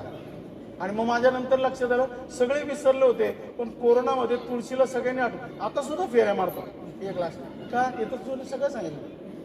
गोमय वस्ती लक्ष्मी, एक जर का गावरान गाय असली तर 30 एकर जमीन आहे. देवीदास भाऊला माहिती आहे. एक लक्षात सांगायची पण गरज नाहीये. हे सगळं आम्ही आजही मी हरिपाठ करतो. जुन्या काळामध्ये माय माऊली हरिपाठच करत होतो. कारण आम्हाला का समजलं नाही, बाळासाहेबांनी ते सांगण्याचा प्रयत्न केला. अजूनही समजलं नसेल तर तुम्ही करून घ्या. मी का जन्माला आलोय, मी का कृषी खात्यात काम करतो. मी तर तहसीलदार डेप्टी कलेक्टर पण झालो होतो, पण मी गेलो नाही. माझ्या वडिलांचं स्वप्न होतं. ॲग्रिकल्चरमध्येच कल्चर आहे. आणि एक लक्षात घ्या, वाल्याचा वाल्मिकी होऊ शकतो. हे पण रासायनिक शेती करत होतो. एक लक्षात. आणि आपला जळगाव जिल्हा पण दूर नाही. मला सांगायला फार वाईट पण वाटतं, बाळासाहेब 10 महिलांच्या पाठीमागे 1 महिलाला ब्रेस्ट कॅन्सर आहे. मी सामाजिक काम पण फार करतो. एक लाख. मी दररोज 18 तास काम करतो. एक लाख. मी आज सुद्धा मला माहित नाही का लोकांनी लिहिलं नाही, मी 12 पानं लिहिली. एक लाख. मी घरी गेल्यानंतर याचा अभ्यास करतो. हे सगळं माझ्या बायकोला सांगतो. एक लाख. सुसंवाद आहे. एक लाख. हे सगळं हरवलंय. मी सगळ्यात सुखी होतो आज. खरोखर मला फोनच आले, इतकं बरं वाटलं. असं वाटलं चालू ठेवावं. कारण कृषी विभागाचे लोक पण विसरले तंत्रज्ञान. कारण आम्ही फक्त अतिवृष्टीच्या याद्या, लाल्याच्या याद्या, बोंडाळीच्या याद्याच करतो. माझी आपल्याला एक नम्र विनंती आहे, शेतीशिवाय पर्याय नाही. सगळे लोक कोरोनाला दोष देतात. माझे पण नातेवाईक गेले. एक लक्षात. मला पण कोरोना झाला होता, पण it was a best learning. एकदम लिसनिंग होतं. एक लक्षात. लर्निंग. कोरोनावर तर मी दुवा देतोय की सगळे शिकलेले लोक आता परत खेड्यात आले. एक लाख. गांधीजी नेहमी म्हणाय, त्यांचं पुस्तक वाचा. या माणसाचं मला काय आवडलं, मी खरं वंदन करतो. एव्हिडन्सेस दिले. एक लक्षात. वाचन केलं. आणि हे एव्हिडन्सेस आपल्याकडे पण आहे. आपल्याकडचे पण उदाहरण आहे. तुमच्यामध्ये पण तसे बसलेले आहेत. फोर्सन हे सगळं करतायत. माझी आपल्याला एकच विनंती आहे, यापुढे जर का विश्वाचं सोडा, आपल्याला जर का एक समृद्धी शाश्वत जीवनाकडे जर का जायचं असेल तर अज्ञान. मी पण हरिपाठ करतो, पूजन करतो, सगळं करतो. माझी मिसेस करतो. आम्ही कधी वाढदिवस बाळासाहेब मी कधीच हॉटेलला केला. 31 जानेवारी डिसेंबर सुद्धा मी आई वडिलांच्या चरणीच साजरी करतो. कधीच हॉटेल केलं नाही, काहीच केलं नाही, कधीच केलं. एक लाख. मी टाळ्यानंतर वाजवा. एक लाख. माझी आपल्याला एक नम्र विनंती की खरोखर मी तुम्हाला, ही परिवर्तनाची ताकद आहे. एक लाख. आणि माझी आपल्याला एक नंबर विनंती आहे, आपण सगळे जर का प्रामाणिकपणे बायकोच ऐकतो त्या दिदींचं ऐकलं पाहिजे. मला माहित नाही. एक लाख. माझ्याकडे शेती नाही आहे. एक लक्षात द्या. पण हजारो लाखो शेतकऱ्यांच्या शेती करण्यामध्ये या आजपासून बाळासाहेब तुम्हाला एक कार्यकर्ता मिळाला. मी हे सगळं करतो आहे. एक लाख. हे सगळं केलंच पाहिजे. मी तुम्हाला शुद्ध खाल्लं पाहिजे. आपण नेहमी म्हणतो, पण ते निर्माण कोण करेल, तुम्ही आपणच करू शकता. पुढच्या वर्षी इंटरनॅशनल तृणधान्याचे वर्ष. काय ज्वारीची ताकद आहे, काय बाजरीची ताकद आहे. खरं तर आपल्याला वेळ भरपूर झालाय. आरोग्यावरती 4 तास 5 तास बोलू शकतो. एक लक्षात. आज आपल्याला ज्वारीकडे पुन्हा कसं जात आहे, मिलेट्सकडे कसं जात आहे, त्याचा काय संबंध आहे, सात्विक अन्न काय आहे, आज समजा. व्हाय इज व्हेरी इम्पॉर्टंट. का मी आज सुद्धा या कार्यक्रमाला का आलो, का स्पष्ट आहे माझं. मी तुम्हाला सांगतो. म्हणून मी 12 पानं लिहिले. 12 लिहिलेच नाही, 12 पानाचे 1200 पानं आता कशी होतील याचा मी अध्ययन करतो. आणि म्हणून ज्ञान ध्यान. आता ज्ञानाची गरज नाही आहे, ध्यानाची गरज. एक भरपूर संशोधन आहे, भरपूर बाळासाहेबांसारखे एवढे कार्यकर्ते. किती आपल्या गावात, आपल्या मसावतला एवढं काम चालतं, शेंदुरीला काम चालतं, कासोद्याला एवढं काम चालतं. एवढं जर काही करत असतील आणि आम्हाला जर का माहीत नसेल तर तुमच्या माझ्यासारख्या आयरेलीमध्ये आम्हीच करंटेशन. मी तुम्हाला म्हणतो, आपण म्हणतो नेहमी. एक लक्षात. पण देव कोणाला तरी पाठवतो. एक लाख. विश्वास ठेवा. एक लाख. आपण फार फार कॅज्युअली बोलून जातो. मी तुम्हाला सांगतो. आणि म्हणून आज जे काही खरोखर एक परिवर्तनाची सुरुवात आहे. आणि माझे गुरु नेहमीच म्हणतात कालपर्यंत जाऊ द्या, पण तुम्ही आज जरी ठरवलं आणि आज ठरवल्यापासून 9 महिने जर का त्याच्यासाठी अध्ययन केला, ज्ञान, ध्यान आणि अध्ययन, यशस्वी जीवन झालं. माझा तुम्हाला मंत्र आहे. मी तुम्हाला आजचा निर्णय घ्या, फक्त निर्णय एक लक्षात नाही घेऊ शकलो मी काल, आज तुम्ही घ्या. कदाचित बाळासाहेबांमुळे तो निर्णय आमचा सक्षम होत असेल, थँक्स टू इट. यांच्यासाठी जोरदार टाळ्या वाजवा, यांच्यासाठी बघा. तुम्ही टाळ्या सुद्धा इतक्या चांगल्या वाजवल्या पाहिजे, 52 प्रकारचे रोग दुरुस्त होतात. आणि काही गोष्टी विचारायचे नाही का होतं, नाही तर बघा तुम्ही काळी म्हैस, हिरवं गवत, पांढरं दूध, आयुष्यभर उत्तर नाहीये. नाही तर फार लोक विचार करतात मग बाळासाहेब ते गोमूत्रच का टाकायचं, अरे सांगितलं टाकून घे ना भाऊ, काय नुकसान आहे. आता आमचे जळगावचे लोक फार भारी आहेत, मला माहित नाही. एक लाख काही गरज नाहीये. मी तुम्हाला म्हणतो, मला बायकोने सांगितलं नाही यावर मी लगेच आवरून घेतो, पंगा घ्यायचाच नाही, अजिबात नाही, नो पंगा. बाळासाहेब सांगितलं ना टाका ना, काय अडचण आहे, टाका. ते तुम्हाला फार अनालिसिस केलं तर पॅरालिसिस होतं. माझा फार क्लिअर फंड आहे. एक लक्षात. सुनील पाटील माझे राधेश्याम यांना माहिती आहे. एक लाख. मी राधेश्यामला असं कधीच विचारलं नाही खरोखर ही भेंडी कशी योगिक आहे. अरे अच्छा लग रहा है, खाओ, प्रसन्नता येते. 58 वय चालू आहे, कोणी म्हणणार नाही आताही म्हणा लग्नाला तयार आहे. मुळीच नाही. मला लोक रिटायर होणार आहे, अरे हो बाबा तुला काय त्रास आहे.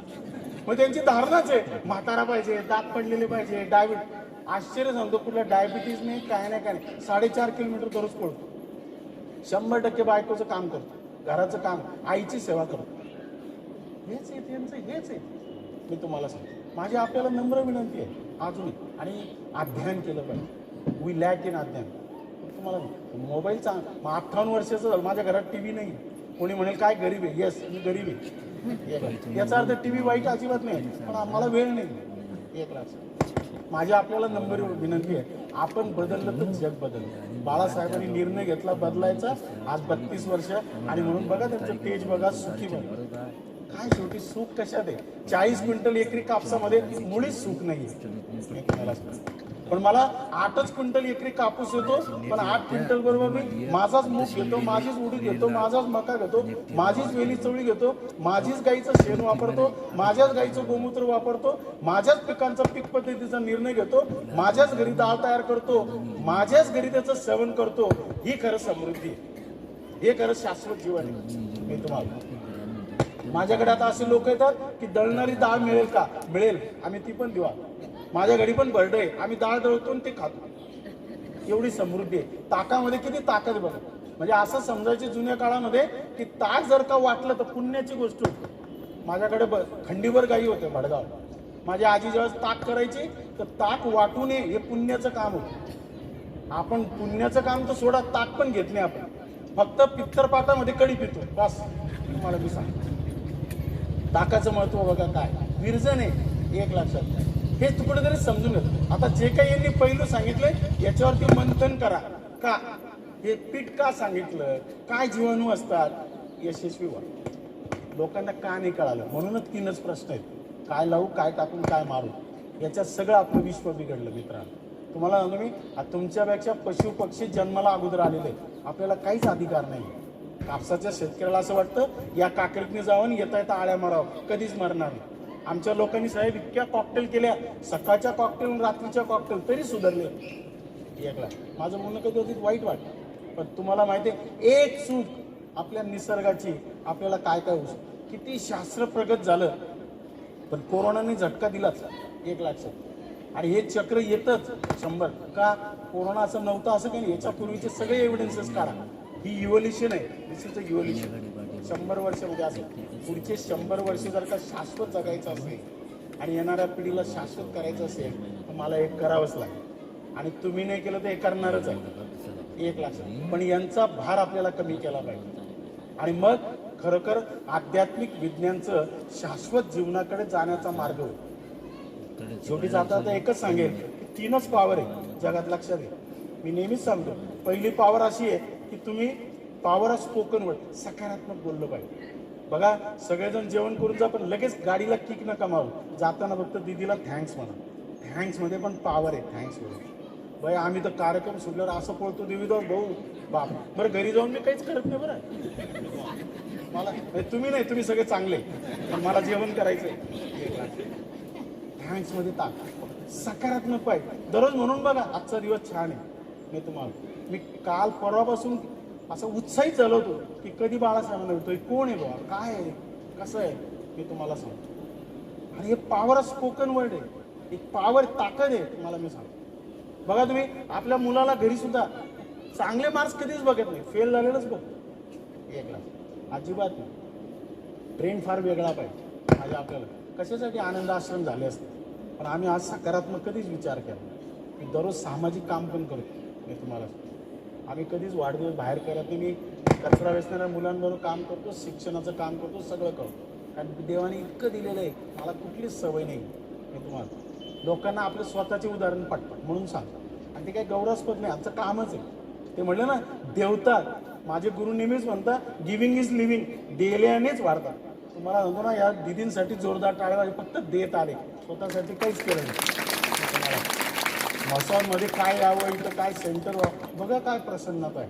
मी तुम्हाला कार्यक्रम होता म्हणून मी उठलो, माझं म्हणणं. तर हे देवता आहेत आपण, यू आर ब्लेस्ड. एक लाख. आणि जगात काहीच नको आहे, फक्त आपल्याला आशीर्वाद पाहिजे, आणि आशीर्वाद तुमच्या कर्मामधनं मिळतो. आणि म्हणून पहिलं लक्षात घ्या, आजपासून, आत्तापासून, नाही तर बाय, आमच्या बाय पण मनात नशिबा होतं, गुडगा लाईट घेत मनात चांगले. आपल्याला हे म्हटलं पाहिजे, पॉवर ऑफ स्पोकन वर्ड आहे, आणि सकारात्मक बोललं पाहिजे, नेहमी सकारात्मक बोललं पाहिजे. सगळे लोक गव्हर्नमेंटवर टीका करतात, पण आपण कधीच आपल्यावर बोलत, आपण सकारात्मक. बटन चालू करा. रॉंग लागलाय. आणि ज्यावेळेस आपण सकारात्मक बोलू ना, ती बघण्याची ताकद ठेवा. एक लाख बघण्याची ताकद ठेवा. तुम्हाला विनाकारण ते घेऊन नाही गेलं शेतापर्यंत, एक लाख शेतापर्यंत घेऊन गेले, आणि परत इथं पॉवर ऑफ व्हिज्युअलायझेशन आहे. ते शराब करती है, शराब करती है, जिंदगी खराब, नशा छोड़ो, जिंदगी से नाता जोड़ो, नशा छोड़ो, जिंदगी से नाता जोड़ो, हम सबका है यही सपना, नशा मुक्त हो जीवन अपना, हम सबका है यही सपना, नशा मुक्त हो जीवन अपना, तंबाकू गुटखा का नशा, अनमोल जीवन की दुर्दशा, तंबाकू गुटखा का नशा, अनमोल जीवन की दुर्दशा, तन भी खराब धन भी खराब, शराब करती है जिंदगी खराब, तन भी खराब धन भी खराब, शराब करती है जिंदगी खराब, हर युवा का सपना, नशा मुक्त हो गांव अपना, हर युवा का सपना, नशा मुक्त हो गांव अपना, पवित्र बनो, राजयोगी बनो, पवित्र बनो. राजयोगी बनो. तो यही संदेश इस व्यसन मुक्ति नाटिका से हम लेकर जाएंगे, और नशा मुक्त जीवन जो कि अपना हीरतुल्य जीवन था, लेकिन नशा के कारण आज कौड़ीतुल्य जीवन बन गया है. तो हम आज के दिन यही शुभ संकल्प करेंगे कि हम हमारा जीवन जो है वह